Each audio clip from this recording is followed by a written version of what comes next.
Oi, voltei. No vídeo de hoje a gente vai falar sobre Organização das Nações Unidas. A gente sabe que a promoção da cooperação e do diálogo, solução de controvérsias, o mundo interconectado que a gente encontra nos dias de hoje, faz com que os países busquem por soluções alternativas à guerra, a conflitos, mesmo que essa possibilidade ainda exista de alguma maneira e que conflitos e guerras ainda ocorram em vários lugares do mundo. Mas o objetivo não só das Nações Unidas, como de outras organizações internacionais, tem sido a promoção da paz, o diálogo e construir pontes entre países, organizações não governamentais e os outros atores do sistema internacional, para que esse crescimento seja mútuo e que ocorra de maneira pacífica. Mas, apesar de todo esse peace and love das Nações Unidas, eles dispõem de mecanismos em que torna-se possível o uso da força, e esse vai ser o tópico específico do vídeo de hoje. As organizações internacionais, mais especificamente as Nações Unidas, que é o foco do nosso vídeo de hoje, dispõem de diversos mecanismos para a promoção de paz, seja de cooperação, de convenções, tratados, acordos multilaterais, bilaterais, outras organizações que estão ligadas às Nações Unidas de alguma forma e que promovem especificamente os direitos humanos, enfim, e outras questões entre os países. A Carta das Nações Unidas já prevê a possibilidade de uso da força diante de alguns pontos específicos, do qual iremos listar aqui. Claro, essa é a parte teórica. A gente sabe que o dever ser e o ser são pontos diferentes, mas eu acho importante a gente ter essa base para depois buscar alguns exemplos e entender como isso funcionou na prática.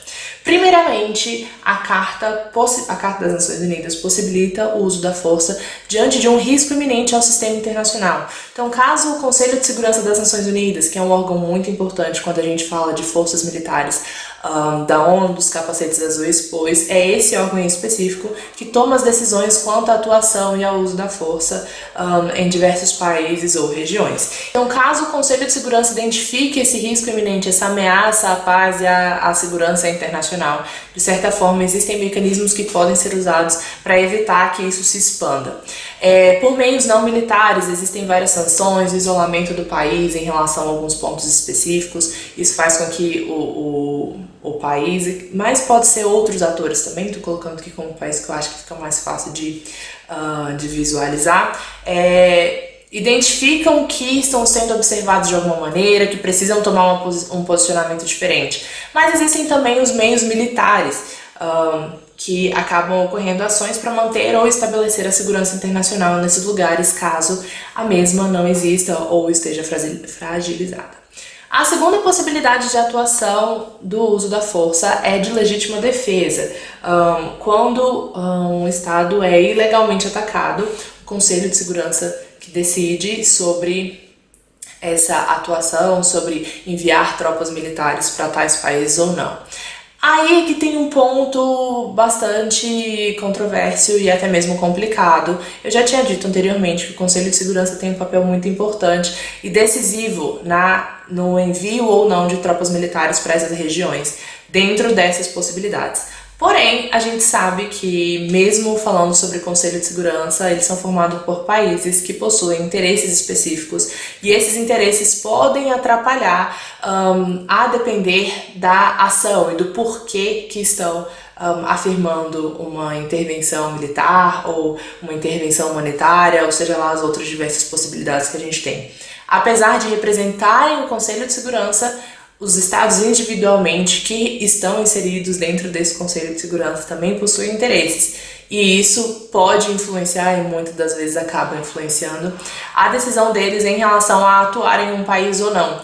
Então a gente tem vários exemplos de inação, de que os países não tomam partido de certas questões mesmo diante de violações de direitos humanos que sejam claras, mas envolvendo muitos interesses pessoais aí no meio. Claro que eu estou colocando aqui em linhas gerais, mas existem vários pontos específicos dentro desse tópico de legítima defesa. Existe uma forma específica de atuar o direito internacional de guerra, o direito internacional dos direitos humanos e tudo isso que vai reger essa atuação. O próximo tópico é a intervenção militar humanitária, seguindo 2 princípios da soberania, de que os estados tomam as decisões internas, e da não intervenção, que o estado não deve interferir na soberania do outro. E é nesse contexto que surge a responsabilidade de proteger, a responsabilidade coletiva que as Nações Unidas assumem quanto à violação dos direitos humanos e dessa atuação diante de situações em que os direitos humanos possam ser violados de certa maneira. Depois desse contextão geral, a gente vai focar nas 5 possibilidades de intervenção e de atuação das forças militares dos capacetes azuis da ONU. As 5 possibilidades que foram descritas na Agenda para a Paz em 1992 pelo Boutros Ghali, o secretário-geral da ONU naquela época. Essas ações já aconteciam antes de 1992, mas é nesse documento que ele conceitua, especifica para o que e o como que e fazendo o que, como que essas operações iriam ocorrer e algumas diferenças entre as mesmas. Talvez isso ajude a clarear alguns exemplos que a gente tem no dia de hoje. Então vamos lá. O primeiro tópico descrito dentro dessa agenda de possibilidade de atuação das Nações Unidas seria a diplomacia preventiva, que seriam ações específicas para impedir a disputa entre partes em que pudesse estar ocorrendo uma tensão e prevenir a ocorrência do conflito de fato. Um dos exemplos foi a operação de paz que ocorreu na Macedônia, United Nations Preventive Deployment Force, dentre os anos de 1995 e 1999, do qual o Brasil participou, de certa forma, tinha os soldados brasileiros lá no meio. E a intenção era monitorar e relatar qualquer desenvolvimento na área de fronteira para que fosse criada uma confiança entre as partes e para analisar se realmente estavam ocorrendo diálogo, cooperação, para evitar a ocorrência de um conflito na região. Vou deixar aqui no box de informações o nome direitinho dessas operações de paz, caso vocês queiram procurar mais a fundo sobre o assunto. A intenção é trazer operações que ocorreram de fato e que se encaixam dentro desses conceitos que foram estabelecidos pelo Boutros Ghali lá em 1992. O segundo tópico é o peacemaking, que tem como principal possibilidade trazer cooperação, diálogo e meios diplomáticos para a resolução de conflitos que já estejam em andamento. A intenção é reforçar essas ações diplomáticas, o diálogo e a cooperação como formas de resolução de conflito. Um dos exemplos foi a missão das Nações Unidas no Sudão, MINUS, eu acho, não estou entendendo minha letra, que levou ao Tratado de Naivasha, deixa eu olhar minha colinha aqui, porque esses nomes são muito difíceis, que foi um acordo assinado pelo governo do Sudão e os rebeldes em 2005, que colocou fim à Segunda Guerra Civil Sudanesa. Além dessa missão lá no Sudão, outro exemplo que pode se encaixar aqui no peacemaking é a UNAMIR, que é a missão de assistência das Nações Unidas para Ruanda, que se instalou lá em 1993, não me lembro direito, com a intenção de criar um acordo de Arusha, um meio diplomático de cooperação que fosse levar à resolução dos conflitos antes do genocídio em Ruanda, em 1994. Tem um filme bem legal, tem disponível no YouTube para assistir, que fala um pouco sobre essa mudança do peacemaking para o peacekeeping, que a gente já vai falar, também envolvendo essa missão das Nações Unidas em Ruanda, que começou focando no acordo de Arusha, mas teve um final em outra questão.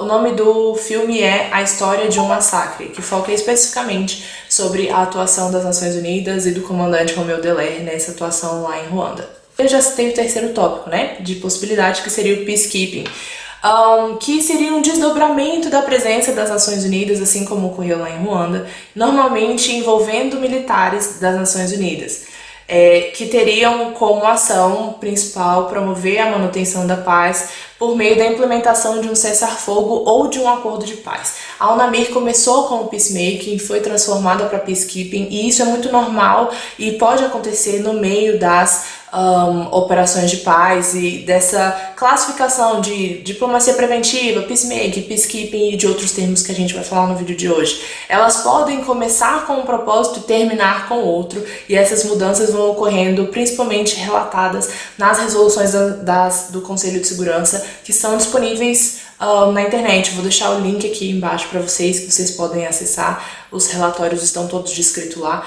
E quando a gente pega uma operação em específico e se debruça sobre ela para entender as resoluções das Nações Unidas, a gente consegue perceber essa modificação de posicionamento e no momento que isso ocorreu, e é bem legal fazer essas análises um pouco mais detalhadas, que a gente percebe o quanto que, apesar da conceituação e da diferença das operações de paz, elas na verdade estão totalmente interligadas. As operações de paz que envolvem o peacekeeping geralmente têm uma força militar um pouco mais presente, atuando de maneira mais específica. Existem sublinhas envolvidas no meio do peacekeeping dentro dessa possibilidade. Alguns podem usar a força, outros não, então depende muito da situação e do contexto em que estão inseridas, apesar de terem o mesmo propósito, de estabelecer a manutenção da paz, de promover a construção de mecanismos que promovam a paz e a estabilidade no país ou na região em que a operação está situada.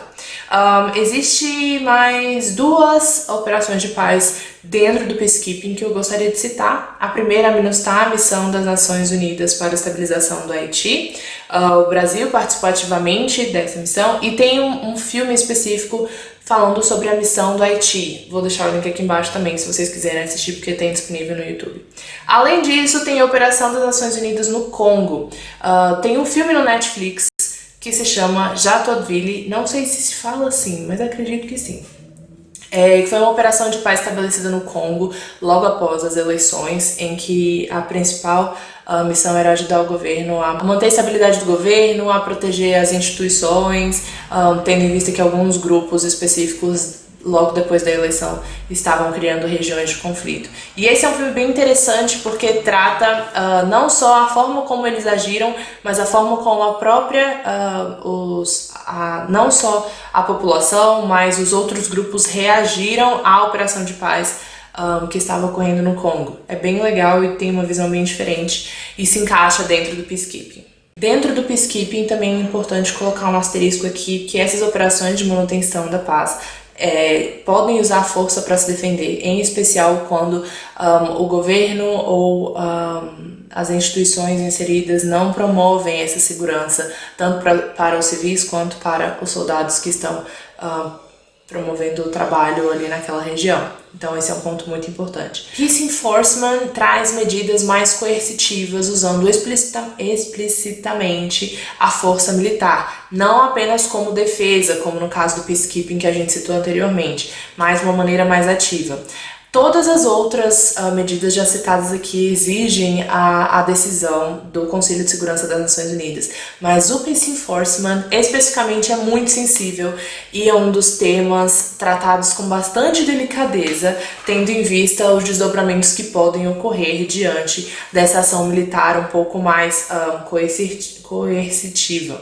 Um exemplo é a missão das Nações Unidas na República Democrática do Congo, MONUC, que começou como peacekeeping e que acabou se tornando Peace Enforcement de acordo com a situação, mais especificamente em 2013, em que eles tiveram que mudar a atuação, tendo em vista a necessidade de neutralizar alguns grupos específicos para desarmar grupos que representavam uma ameaça à autoridade estatal e à segurança civil da população específica onde eles estariam situados. Então, mais uma vez visualizando essa flexibilidade, saindo de uma categoria e indo para outra, de acordo com o que eles realmente estão vivendo e vivenciando, e também de acordo com interesses e decisão do Conselho de Segurança, como a gente já havia falado anteriormente.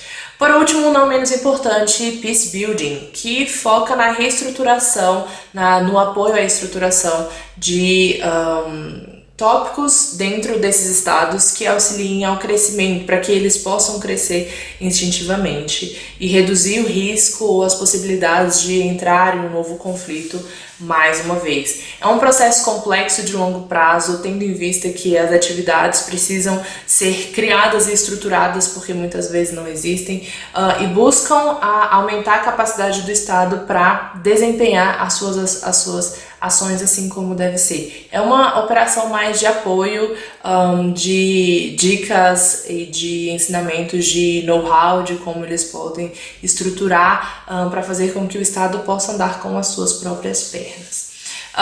Enfim, No final das contas, a gente percebe que mesmo com toda essa conceituação, é muito importante a gente olhar com mais detalhes para cada um desses exemplos e tratar cada operação de maneira singular, tendo em vista que a linha é muito tênue entre um e outro e que, apesar das nomenclaturas, essas atuações podem mudar de acordo com os países, da forma como ocorrem, do ambiente, do tempo, da situação, da decisão das Nações Unidas, do Conselho de Segurança, das restrições, enfim, são muitas possibilidades.